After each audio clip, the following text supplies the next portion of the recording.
রাজুকের plot বরাদ্দে দুর্নীতি অনিয়মের পৃথক ৩টি মামলায় ক্ষমতাচ্যুত সাবেক প্রধানমন্ত্রী শেখ হাসিনাকে ২১ বছরের কারাদণ্ড দিয়েছে আদালত। ঢাকার বিশেষ জজ আদালত ৫-এর বিচারক বৃহস্পতিবার এই রায় ঘোষণা করেছেন।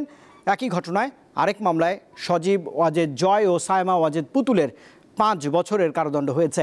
এখতিয়ার বহির্ভূতভাবে আবেদন ছাড়াই শেখ হাসিনাকে প্লট দেওয়া হয়েছিল বলে রায়ের পর্যবেক্ষণে জানিয়েছে আদালত। গণঅভ্যুত্থানে পতিত সাবেক প্রধানমন্ত্রী শেখ হাসিনার বিরুদ্ধে করা প্লট দুর্নীতির মামলার রায় যা নিয়ে বৃহস্পতিবার সকাল থেকেই পুরান ঢাকার আদালত পাড়ায় কড়া নিরাপত্তা। পুলিশের পাশাপাশি দেখা যায় বিজিবির সদস্যদেরও। ঢাকার বিশেষ জজ আদালত ৫-এর বিচারক নানা পর্যবেক্ষণ সহ রায় ঘোষণা করেন। রাজধানী উন্নয়ন কর্তৃপক্ষ রাজুকের পূর্বাচল প্রকল্পে সরকারি প্লট বরাদ্দে অনিয়মের ঘটনায় দুদকের করা পৃথক ৩ মামলায় শেখ হাসিনার ২১ বছরের কারাদণ্ড ঘোষণা করা হয়। এই সাজা শেখ হাসিনাকে ধারাবাহিকভাবে ভোগ করতে হবে।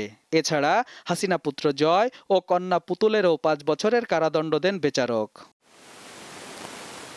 পৃথক ৩ মামলায় আসামির সংখ্যা ৪৭, তবে ব্যক্তি হিসেবে এই সংখ্যা ২৩ জন।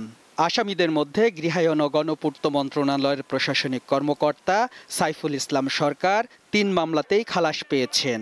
একমাত্র গ্রেপ্তার থাকা ব্যক্তি খুরশিদ আলমকে ৩ মামলায় ১ বছর করে মোট ৩ বছর কারাদণ্ড দেওয়া হয়েছে।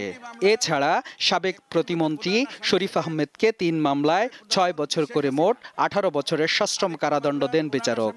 যে মামলায় শেখ হাসিনা প্রধান আসামি এবং উনি এই ৩টি মামলাই আসামি হিসাবে আছেন, ৭ বছর করে ৩ 7 ২১ বছর এবং ওনার জরিমানা হচ্ছে ৩ লক্ষ টাকা, ১ লক্ষ টাকা করে ৩ লক্ষ টাকা।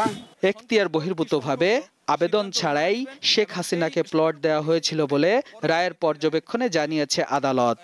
দুর্নীতির মাধ্যমে ওনারা এটা গ্রহণ করার চেষ্টা করেছেন, সেটাকে উনি অত্যন্ত আশ্চর্য হয়েছেন এবং এটাকে ডিসকারেজ করেছেন এবং ভবিষ্যতে যারা রাষ্ট্র পরিচালনায় থাকবেন অথবা যারা সরকারি কর্মকর্তা রয়েছেন অথবা এই ধরনের সুযোগ নেওয়ার যাদের আসলে সুযোগ রয়েছে তাদেরকে তাদের জন্য এই রায়টা দৃষ্টান্ত হিসাবে রেখেছে।